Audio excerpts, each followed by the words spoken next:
राज्याचं तथाकथित अर्थसंकल्पीय अधिवेशन हे उद्या सुरू होत आहे।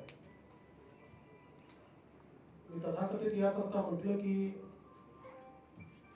अर्थसंकल्पीय अधिवेशनाच्या इतिहासातलं सगळ्यात लहान आणि पूर्णपणे कामकाजापासून पळ काढणारं अधिवेशन हे उद्यापासून सुरू होत आहे। खरं म्हणजे आता राज्याची घडी इतकी विस्कटलेली आहे की ती कशी सावरायची हे समजत नसल्यामुळे राज्य सरकार अधिवेशनापासून दूर पळत आहे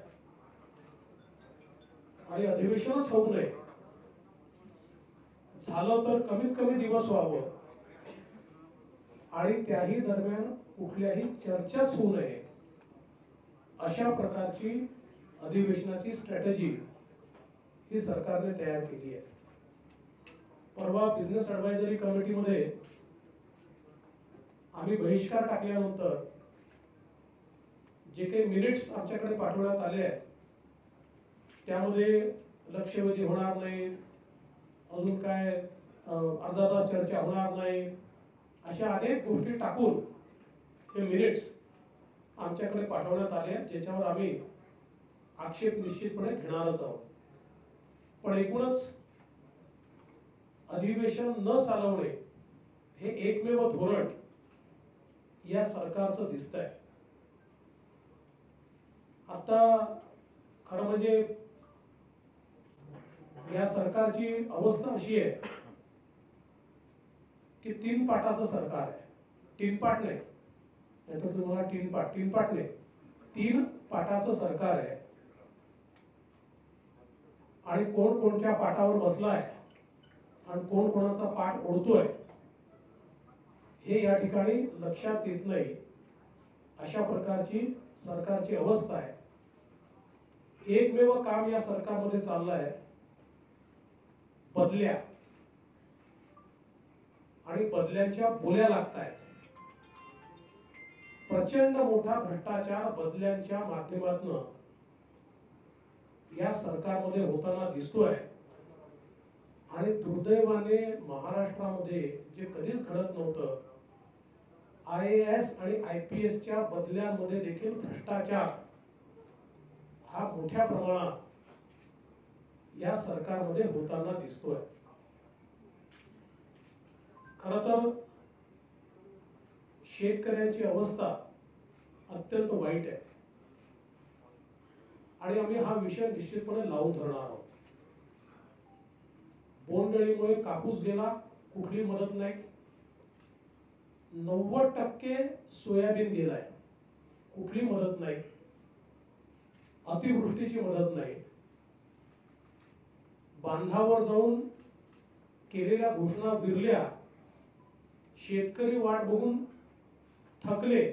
आता तर ते बांधे थकले की ज्यांचं नाव घेऊन घेऊन या सरकारने वेगवेगळ्या घोषणा केल्या होत्या, परंतु शेतकऱ्यांना कुठली मदत मिळालेली नाही। एवढंच नाही तर शेतमालाची खरेदी देखील या सरकारने कुठेही केलेली पाहायला मिळत नाही। त्यामुळे शेतकऱ्यांवर मोठी अडचण आहे। कर्जमाफी अर्धवट राहिली आहे, प्रोत्साहनाचे पैसे मिळालेले नाही आहेत आणि अशातच शेतकरी असो की सामान्य माणूस असो, या सर्वांवर वीज बिलाचं एक खूप मोठं संकट या सरकारने लादलंय। मला आठवतं की पहिल्या अधिवेशनामध्ये वीज मंत्र्यांनी आम्ही विजेचे भाव कमी केले आहेत असं सांगून पाठ थोपवून घेतली होती। कारण म्हणजे त्यावेळेस कमी झाले होते, कारण आमच्या काळात झालेल्या सुनावणीमध्ये जे आमच्या त्यावेळेच्या ऊर्जा खात्याने आणि ऊर्जा मंत्र्यांनी विषय मांडले होते ते मान्य करून त्या ठिकाणी MERCने काही प्रमाणात भाव कमी केले होते। त्यानंतर या सरकारच्या कालावधीत लगेच एप्रिल पासून पुन्हा एकदा विजेचे भाव वाढले। ते एकदा नव्हे 2 वेळा वाढले, त्याच्यावर व्याज वसुली सुरू झाली. आणि एवढंच नाही तर लॉकडाऊनच्या काळामध्ये प्रचंड मोठ्या प्रमाणात लोकांना न वापरलेल्या विजेचे बिल आले आहेत. एक प्रचंड मोठा असंतोष आहे. आतापर्यंत 3.5 लाख कनेक्शन या सरकारने कापले आहेत. 75 लाख लोकांना नोटिसेस दिल्या आहेत. म्हणजे माझा सवाल आहे की एकीकडे लॉकडाऊनमुळे लोकांकडे कामधंदे नाहीत, कुठला पैसा लोकांनी कमावला नाही, शेतकरी पूर्णपणे अडचणीत आहे. अशा परिस्थितीमध्ये त्यांच्याकडनं पैसे वसुली करण्याकरता वीज विभागाचं सक्त वसुली संचालनालय जे सुरू झालेलं आहे, यापेक्षा मोगलाई काय वेगळी आहे? मोगलाईमध्ये असंच रयतेवर मोठ्या प्रमाणात कर लादला जायचा आणि रयतेला नागवलं जायचं. तशीच मोगलाई आज या सरकारच्या माध्यमातून या ठिकाणी पाहायला मिळते. कायदा आणि सुव्यवस्थेचे जे विषय आहेत याबद्दल तर काही बोलायलाच नको, अशा प्रकारची अवस्था आहे. शेवटी पोलिसांच्या बदल्यांमध्ये इतका भयानक भ्रष्टाचार झाल्यानंतर इन्व्हेस्टमेंट जे करतात ते त्या इन्व्हेस्टमेंटवर रिटर्न मागतात आणि ती परिस्थिती आज राज्यामध्ये पाहायला मिळते. अवैध धंदे, जिथे दारूबंदी आहे तिथे अवैध दारू, सरसकट अवैध वाळूची चोरी आणि अनेक ठिकाणी तर प्रायव्हेट बोली लावली जाते. रेती घाटाची प्रायव्हेट बोली, सरकारी नाही. म्हणजे तिथले सत्ता पक्षाचे नेते एकत्रित येतात आणि ते बोली लावतात की कोण जास्ती पैसे आम्हाला देणार त्यांनी हा घाट अवैधपणे चालवायचा. असे अवैध घाट चालवण्याकरता बोली लावण्याचं काम हे आज या ठिकाणी होत आहे. आणि इतक्या मोठ्या प्रमाणात महिलांवरचे अत्याचार हे वाढलेले आहेत. आणि आता महिला अत्याचार वाढल्याच्या संदर्भात बोलायची काय सोय राहिली? कारण सत्ता पक्षाचे मंत्री आणि नेते हेच सातत्याने या महिला अत्याचारामध्ये आघाडीवर आहेत. मंत्री संजय राठोड यांच्या संदर्भातल्या सगळ्या क्लिप्स,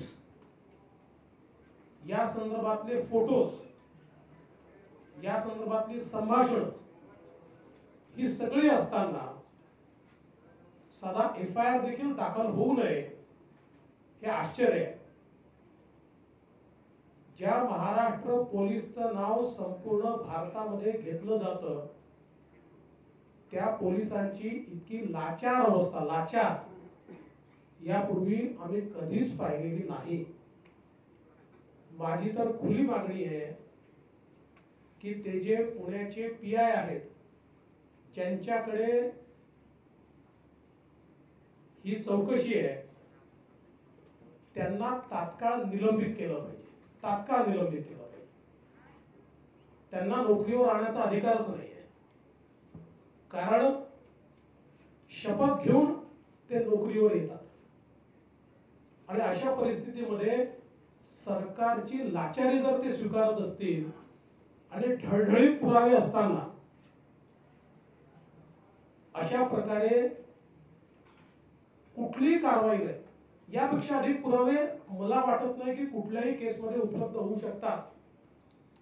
क्लिप्स मधलं बोलणं क्लिअर आहे, मोबाईल पळवा क्लिअर आहे, 100 नंबरवरचा फोन क्लिअर आहे, पूजा चव्हाण यांच्या मोबाईलवर आलेले 45 कॉल हे क्लिअर आहे.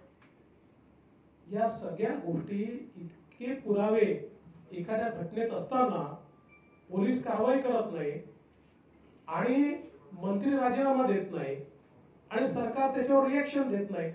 याचा अर्थ मी याचा दोष संजय राठोड यांना देणार नाही. कारण हे स्पष्टपणे दिसत आहे की त्यांच्या वरिष्ठांचा त्यांना पूर्ण आशीर्वाद आहे. वरिष्ठांच्या आशीर्वादाशिवाय इतके ढळढळीत पुरावे असताना पोलीस कारवाई करत नाही आणि मंत्री देखील राजीनामा देत नाही, असं कधीच होऊ शकत नाही. आणि म्हणून राज्यामध्ये या सरकारचा चेहरा उघड झालाय. मग ते राष्ट्रवादी काँग्रेसचे युवक नेते असतील की ज्यांच्यावर एका महिलेने औरंगाबादमध्ये संभाजीनगरला त्या ठिकाणी आरोप लावल्यानंतर FIR दाखल झाल्यानंतर कारवाई देखील झाली नाही. FIR नंतर कारवाई होत नाही हे तर पहिल्यांदाच मला पाहायला मिळत आहे. कारण महिलांच्या संदर्भात लैंगिक शोषणाचे FIR झाल्यानंतर त्याच्यावर कशी कारवाई केली पाहिजे हे सर्वोच्च न्यायालयाचे निर्देश आहे, पण कुठलीही कारवाई त्याच्यात होत नाही. धनंजय मुंडेंच्या बाबतीत आपण सगळ्यांनी बघितलं. ठीक आहे, आता त्या महिलेने कंप्लेंट परत घेतली असेल, परंतु अजूनही तो प्रश्न संपलेला नाहीये. त्यामुळे आम्हाला या सरकारला एवढंच विचारायचं आहे की सामान्यांकरता वेगळा न्याय आणि सत्ता पक्षाच्या नेत्यांना वेगळा न्याय आहे का? सत्ता पक्षाच्या नेत्यांना लैंगिक स्वैराचार करण्याची मुभा नवीन कायद्याने आपण दिली आहे का? ही कोणती शक्ती आपण या सगळ्या लोकांना दिली आहे असा आमचा सवाल आहे. आणि म्हणून आज आम्ही आमच्या बैठकीत हा निर्णय केला, हे शक्ती कायदा वगैरे सगळा फार्स आहे. कायदे करून काही त्यातनं हासिल होणार नाही. याचं कारण हे कायदे सत्ता पक्षाला लागू नाही आहेत.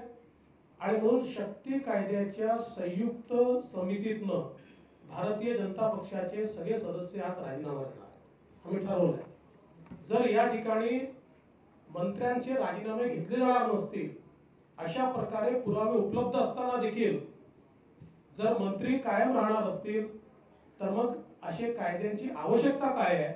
आणि म्हणून या कायद्याच्या समितीतून जर हा राजीनामा आला नाही तर भारतीय जनता पक्षाचे आमदार हे राजीनामा देतील. आम्ही या ठिकाणी कुठल्याही परिस्थितीत अशा प्रकारे काम करू शकत नाही.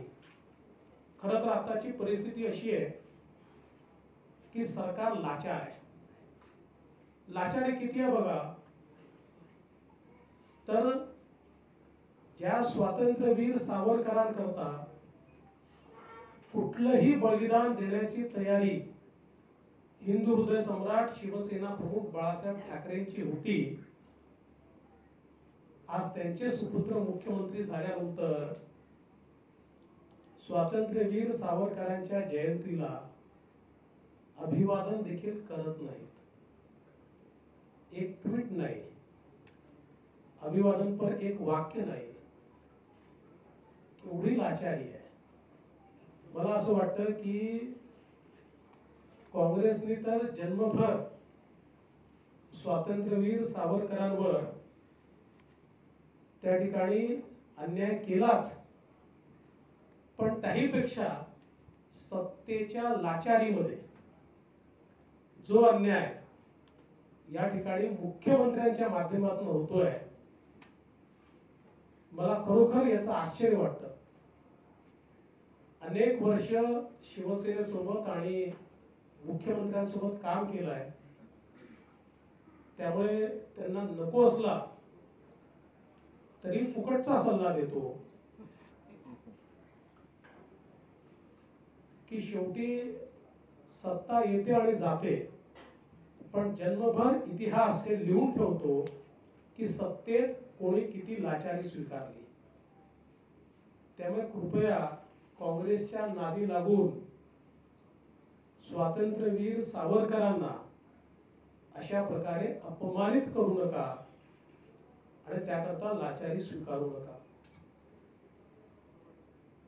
कर्नाटक सीमा प्रश्नावर आम्ही सगळे सरकारच्या सोबत आहोत. कारवार, बेळगाव, निपाणीसह संपूर्ण जो भाग आहे तो महाराष्ट्राचा आहे आणि तो महाराष्ट्राला मिळालाच पाहिजे, अशा प्रकारची आमची देखील भूमिका आहे. पण जी अस्मिता बेळगाव बद्दल किंवा सीमा भागाबद्दल दाखवली जाते, ती अस्मिता संभाजीनगरचं नामकरण करताना नेमकी कुठे गेली, हा देखील प्रश्न आता विचारावा लागेल आणि नव्हे तर तो विचारला जातोच आहे. खरं तर भ्रष्टाचाराचे इतके मुद्दे आहेत, सगळे काही मी या ठिकाणी सांगणार नाही, आम्ही ते सभागृहात मांडू. पण कोविड मधला भ्रष्टाचार हा मात्र एक प्रचंड मोठा संतापजनक अशा प्रकारचा मुद्दा आहे. आणि ज्या प्रकारे मुंबईसह महाराष्ट्रात कोविड मध्ये भ्रष्टाचार झालाय तो असहनीय अशा प्रकारचा आहे. त्याचे अनेक पुरावे आमच्या जवळ आहेत. हे सगळे पुरावे आम्ही मांडणार आहोत आणि यासोबत या अधिवेशनात कोविडच्या भ्रष्टाचाराची पुस्तिका देखील, विशेषतः मुंबईमध्ये जो झालाय ती पुस्तिका देखील आम्ही या ठिकाणी रिलीज करणार आहोत.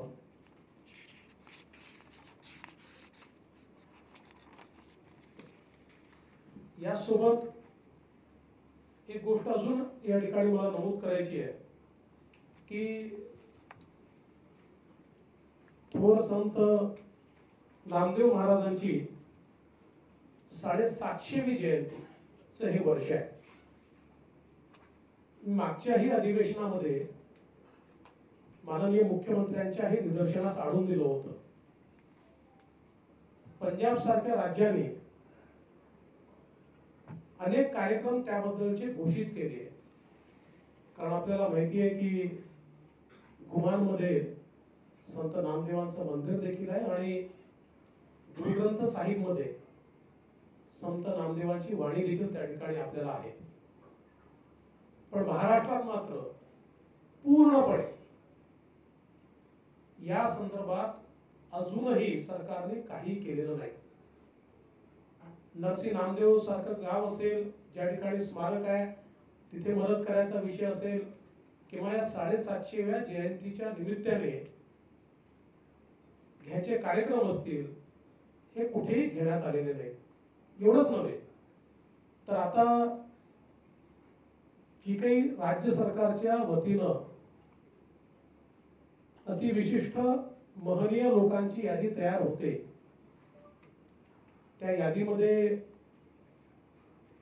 4 नावं यावर्षी आपण अधिकची टाकली आहे. आणि आम्हाला अतिशय आनंद आहे की या 4 नावांमध्ये प्रबोधनकार ठाकरेंचं नाव आलं आहे, हिंदू हृदय सम्राट शिवसेना प्रमुख बाळासाहेब ठाकरेंचं नाव आलंय. आम्ही त्याचं स्वागत करतो. पण त्याच वेळी 750व्या जयंतीच्या निमित्ताने संत नामदेवांचं नाव त्याच्यात येऊ शकत नाही. काय येऊ शकत नाही? काय असं त्यांनी केलं? काय त्यांच्या कामात कमी आहे? त्यामुळे आमची महाराष्ट्र सरकारला अतिशय स्पष्टपणे या ठिकाणी विनंती आहे की हा विषय त्यांनी सिरियसली घ्यावा. दुसऱ्यांदा विषय मांडावा लागतो, हेच दुर्दैव आहे. एक अधिवेशन गेल्यानंतर दुसरं अधिवेशन आलंय. त्यामुळे या संदर्भात तात्काळ सरकारने कार्यक्रम जाहीर करावा अशा प्रकारची आमची अपेक्षा आहे. मी संपवतो. खरं जरा लांबला आहे. शेवटचा विषय आहे माझा. विषय अनेक आहेत पण मराठा आरक्षणाच्या संदर्भात 8 तारखेपासून सुरुवाई आहे. आज त्या संदर्भात मुख्यमंत्र्यांनी बैठक बोलवली आहे. गेल्या 1 वर्षात पहिल्यांदा मराठा आरक्षणा संदर्भातल्या बैठकीत मला निमंत्रण मिळालं आहे. त्याबद्दल मी मुख्यमंत्र्यांचे आभार मानतो. पण तेही 8 तारखेला आता सुनावणी सुरू होणार आहे, त्यावेळी हे निमंत्रण देण्यात आलेलं आहे. तरी मी बीसीच्या माध्यमातून त्या ठिकाणी सामील होणार आहे. आणि जी काही मदत सरकारला याच्यामध्ये अपेक्षित आहे, जी काही मदत, ती सगळी मदत आम्ही या ठिकाणी सरकारला करू, फक्त सरकारने टोलवा टोलवी करू नये. हा शुद्ध महाराष्ट्र सरकारच्या अखत्यारीतला विषय, केंद्र सरकारच्या अखत्यारीत यातलं काहीही नाही. तथापि केंद्र सरकारच्या माध्यमातून महाराष्ट्र सरकारला काहीही मदत लागली तर तीही मिळवून देण्याकरता आम्ही निश्चितपणे पुढाकार घेऊ. फक्त चेंडू सारखी अवस्था याची महाराष्ट्र सरकारने करू नये अशी महाराष्ट्र सरकारला माझी विनंती आहे. यासोबत विशेषतः ओबीसी समाज जो आहे यांच्या मनामध्ये जी काही भीती तयार होते ती दूर करण्याचं काम हे सरकारचं आहे. सरकारचे मंत्री भीती वाढेल कशी असा प्रयत्न करतात, त्याऐवजी ओबीसी समाजाला आश्वस्त कसं करता येईल हा प्रयत्न सरकारच्या वतीनं झाला पाहिजे असं आमचं मत आहे. आणि त्या संदर्भात भारतीय जनता पक्ष देखील सर्व जिल्ह्यांमध्ये ओबीसी हक्क परिषदही घेणार आहे आणि त्यातनं ओबीसी समाजाच्या पाठीशी भक्कमपणे उभा राहणार. चहापान ठेवलेलंच नाहीये. म्हणजे आज आम्ही विचार केला होता की चहापानाला जाऊन किमान संत नामदेवांच्या संदर्भातलं एक निवेदन आपण द्यावं, पण चहापानच नाही. ऑनलाईन ठेवलं असतं तरी आम्ही विचार केला असता. चहापानच नाही. खरं मजा बघा की काँग्रेसच्या मेळाव्याकरता कोरोना नाहीये, राष्ट्रवादीच्या यात्रेकरता कोरोना नाहीये, शिवसेनेच्या मंत्र्यांच्या शक्ती प्रदर्शनाकरता कोरोना नाहीये. कोरोना हा केवळ शिवजयंती करता आणि चहापाना करता आहे. सर, संजय राऊतांनी ट्विट केलं आणि त्यात शिवरायांचा राजदंड दाखवलेला आहे आणि धर्माची आठवण करून दिली की लोकांना की सरकारला माहिती नाहीये आणि एक केस त्यांच्या विरोधात पण मुंबई हायकोर्टात दाखल झाली. मी देखील बातमी वाचली की त्यांच्या विरुद्ध एक केस त्या ठिकाणी दाखल झालेली आहे. त्या संदर्भातली पूर्ण माहिती माझ्याकडे नाही आहे, पण ती सगळी माहिती घेतल्यानंतर निश्चित त्या संदर्भात बोलेल. पण मला असं वाटतं की हा जो काही कुठला काय राजदंड त्यांनी दाखवलेला आहे, हा राजदंड त्यांनी कदाचित उद्धवजींना दाखवला असेल असं आपण समजूया. संजय राठोड यांची भेट मुख्यमंत्री उद्धव ठाकरे यांनी नाकारली अशी माहिती समोर आली. लवकरच राजीनामा बघा, ही एक पद्धत आहे बातम्या सोडण्याची. आम्ही नाराज आहोत, आम्ही नाराज आहेत, तर मग 18 दिवस काय चाललंय? तमाशा कशाचा आहे 18 दिवस? ही सगळी नाराजी वगैरे जी काही दाखवली जाते ना, ही माध्यमात सोडली जाते. नाहीतर 18 दिवस अशा प्रकारच्या केसमध्ये पोलिसही कारवाई होत नाही आणि मंत्री राजीनामा देत नाही, असं होऊ शकते का बिना आशीर्वादाचं? संजय राठोड यांच्या विरोधात चित्रा वाघ मागच्या 4-5 दिवसापासून आवाज उठवत आहेत. त्या पुणे पोलिसांना भेटून आल्या, परंतु त्यांच्या पती विरोधात आता गुन्हा दाखल केला जातो. असं आहे की चित्राताई या लढवय्या आहेत, त्यांना कितीही त्रास सरकारने दिला तरी देखील त्या मागे हटणार नाहीत आणि आम्ही सगळे लोक चित्राताईंच्या पाठीशी खंबीरपणे आहोत. संजय राठौड़ के इस्तीफे की मांग है कि धनंजय मुंडे भी साथ में है या धनंजय मुंडे पे कोई डील है आपकी? हमारी कोई ढील नहीं है. उनके खिलाफ की कंप्लेंट वापस हुई है, फिर भी हमने ये स्पष्ट रूप से कहा है कि इस संदर्भ में अभी भी संदिग्धता का वातावरण है, वो क्लियर हुआ नहीं है. और इतना ही नहीं, तो कौन से शेख है तीसरे, क्या नाम, महबूब शेख, जिनके बारे में वो महिला बार बार आकर कहती है कि मेरे साथ बलात्कार हुआ है, तो सरकार मानने को ही तैयार नहीं, पुलिस मानने को ही तैयार नहीं. ये कौन सा प्रशासन है? मैं तो समझ नहीं पा रहा महाराष्ट्र को कहाँ ले जा रहे हैं हम लोग. अधिकाऱ्यांच्या बदल्यांचा उल्लेख केला, 2 कुलगुरूंनी देखील राजीनामे दिले अशी माहिती आहे. राज्य सरकारचा वाढता हस्तक्षेप अधिकाऱ्यांना हे असं करायला लागतो.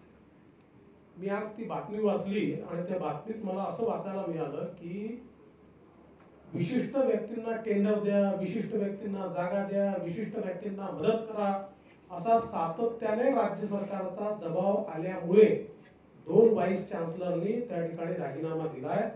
हे अत्यंत गंभीर आहे. म्हणजे ही काय वाटमारी चालली आहे का काय चाललंय? मला असं वाटतं की या संदर्भात राज्यपाल महोदयांनी अतिशय कडक भूमिका घ्यावी अशी आमची त्यांना विनंती असणार. सर, याला जोडून अधिकारांमध्ये ज्या बदलांचा विषय झाला त्याच्यामुळेच मुंबईमध्ये स्फोटकं सापडतात असं दिसतंय का? कायदा आणि सुव्यवस्था. ते मी असं म्हणणार नाही, पण कारण मी एक जबाबदार विरोधी पक्षनेता आहे, यापूर्वी गृह खाते सांभाळलं आहे. पण पोलिसांच्या बदल्यांमध्ये जेव्हा करप्शन सुरू होतं आणि त्याची जेव्हा बोली लागते त्यावेळी घटना घडायला वेळ लागत नाही.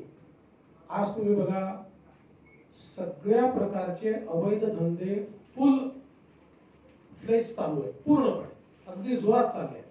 का चालले आहेत याचं कारण स्पष्ट आहे की त्याला कुठेतरी आशीर्वाद मिळतोय. का आशीर्वाद मिळतोय? इन्व्हेस्टमेंटवर रिटर्न हवे आहेत.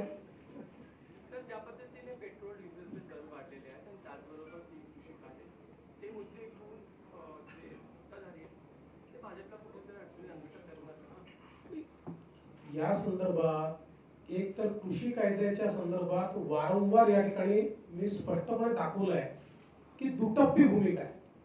कायदे महाराष्ट्रात लागू आहे, त्यापेक्षा चांगले कायदे केंद्राने तयार केले तर त्याच्या संदर्भातलं आंदोलन करायचा फसवा प्रयत्न एकही आंदोलन होऊ शकलं नाही. हे ट्रॅक्टर घेऊन मागे निघाले, 4 माणसं त्यांच्या पाठीशी नाही. पण मला असं वाटतं की करायचं असेल तर 2006 साली पहिल्यांदा जे कायदे महाराष्ट्राने केले जे लागू आहेत त्या कायद्यांच्या विरुद्ध त्यांनी आंदोलन केलं पाहिजे. पेट्रोल डिझेलच्या संदर्भात अतिशय स्पष्टपणे त्याचे जे भाव आहेत ते पास थ्रू आहेत. आपल्याला कल्पना आहे की केंद्र सरकार ते भाव, आणि हे आताच्या काळात नाही, युपीएच्या काळापासून ते पास थ्रू केले आहे. याचं कारण असं आहे की ते जर पास थ्रू केले नाही तर मोठ्या प्रमाणात इन्फ्लेशन वाढतं आणि तूटही वाढते. म्हणून त्या काळात 15-20 वर्षापूर्वी घेतलेला हा निर्णय आहे, ते सगळे पास थ्रू केले आहेत.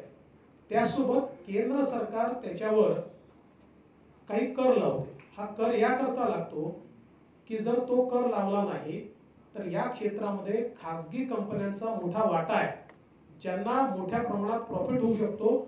म्हणून केंद्र सरकारला तो कर त्याच्यावर लावावा लागतो. पण केंद्र सरकार जो कर जमा करतं त्यातला 42% हिस्सा हा राज्यांना परत देतं. पण त्याचवेळी आपण जर बघितलं तर महाराष्ट्रासारख्या राज्याने 27 रुपये कर लावलेला आहे. 27 रुपये केंद्राचा जो कर आहे तो एकूण 33 रुपये, त्यातले 4 रुपये जे आहेत ते शेतकऱ्यांकरता लावलेले आहेत. त्यामुळे तो 29 रुपये, त्या 29 रुपयातले जवळजवळ 11 रुपये राज्यांना परत मिळतात आणि राज्य सरकारचा 27 रुपयाचा कर आहे. त्यामुळे याच्यामध्ये केवळ केंद्राकडे बोट दाखवून चालणार नाही, राज्याला देखील आपला हिस्सा उचलावा लागेल. मागच्या काळामध्ये आम्ही 5 रुपयांनी पेट्रोलचे भाव कमी केले होते. राज्य सरकारने आपला कर कमी केला होता, कारण राज्य सरकार ऑटोमॅटिक राज्य सरकारला फायदा असा होतो की पेट्रोलचे भाव जेव्हा वाढतात त्यावेळेस टॅक्सेसवर राज्य सरकार टॅक्स लावतं. म्हणजे राज्य सरकार हे केवळ पेट्रोलच्या भावावर टॅक्स लावत नाही, केंद्र सरकारच्या टॅक्सवरही राज्य सरकार टॅक्स लावतं.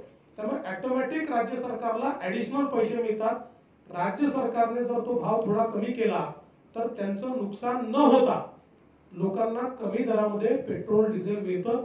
आता मी माध्यमातूनच ऐकून राहिलोय की काहीतरी बजेटमध्ये करणार आहेत वगैरे, केलं तर चांगलं आहे, पण ते चांगल्या प्रकारे केलं पाहिजे. सर, सांगली अर्थसंकल्प महापालिकेमध्ये सादर होत आहे. वैधानिक विकास महामंडळानं अजून मुदतवाढ नाहीये.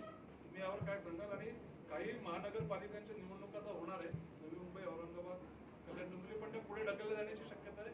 कदाचित कॅबिनेटने निर्णय होण्याची शक्यता. आपल्याला काय म्हणणं आहे?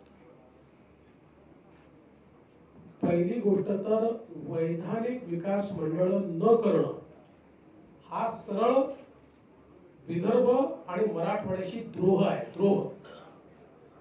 हे सरकार विदर्भ आणि मराठवाडा आणि जो काही महाराष्ट्राचा मागास भाग आहे त्याची विरोधी, त्याच्याशी द्रोह करणारं हे सरकार आहे असं आमचं स्पष्ट मत आहे आणि आम्ही हे सहन करणार नाही. आमचं स्पष्ट मत आहे की वैधानिक विकास मंडळांशिवाय बजेट करणं हा 371(2) चा अवमान आहे आणि आम्ही हे सरकारला सहजासहजी करू देणार नाही. या विरुद्ध प्रचंड आम्ही त्या ठिकाणी आवाज उठवू. मला आश्चर्य वाटतं की विदर्भातले आणि मराठवाड्यातले जे मंत्री आहेत ते सत्तेकरता इतके लाचार काय आहेत की ते कॅबिनेटमध्ये देखील याच्या विरुद्ध आवाज उचलू शकत नाही की मुख्यमंत्र्यांनी आणि अजितदादांनी त्यांची तोंड बंद केली आहे. असा सवाल आता या ठिकाणी स्पष्टपणे उभा राहतोय. निवडणुकांच्या संदर्भात बंगालमध्ये निवडणूक होऊ शकते, बिहारमध्ये निवडणूक होऊ शकते, अख्ख्या देशात निवडणूक होऊ शकते. महाराष्ट्रात ती का होऊ शकत नाही असा प्रश्न आमच्या समोर आहे. सरकारला या निवडणुका अडचणीच्या वाटतायत म्हणून सरकार ती पुढे ढकलत आहे. सांगली महापालिकेच्या निवडणुकीमध्ये भाजपचा पराभव झाला. भाजपचे काही नगरसेवक सोडून राष्ट्रवादी गेले. सांगलीमध्ये खासदार संजय पाटील नाराज असल्याच्या चर्चा येतात. त्याशिवाय शिवेंद्रराजे भोसले आणि पवारांच्या भेटीगाठी वाढलेल्या आहेत. भाजपमध्ये लोकांना नाराजी दूर करता येत नाही का? पहिले तुम्हाला एक सांगतो की कोणीही कोणाला भेटायला जाऊ शकतं. तुम्ही लोकांनी पहिल्यांदा हे बंद केलं पाहिजे. जे सत्तेतले लोक आहेत त्यांना विरोधी पक्षाच्या लोकांना कामाकरता भेटायला जावंच लागतं. कोणी कोणाला भेटायला गेलं म्हणजे तो पक्ष सोडून चालला, ह्या कंड्या पिकवणं हे तुम्ही पहिले बंद करा. भाजपमधनं कोणी बाहेर जात नाही, एक माणूस बाहेर जात नाही, येथील काही आमच्याकडे कोणी जात नाही. त्यामुळे हे बिलकुल 100% हे हा याला भेटला तो त्याला भेटला काय होणार आहे. सगळ्यांना माहित आहे 3 पक्ष सरकार किती दिवस टिकणार आहे.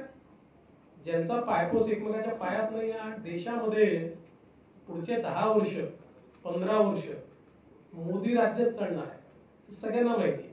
त्याच्यामुळे मला वाटत नाही की असल्या काही फालतू चर्चांना त्याच्याकडे लक्ष दिलं पाहिजे. कोणी नाराज वगैरे कोणी नाही.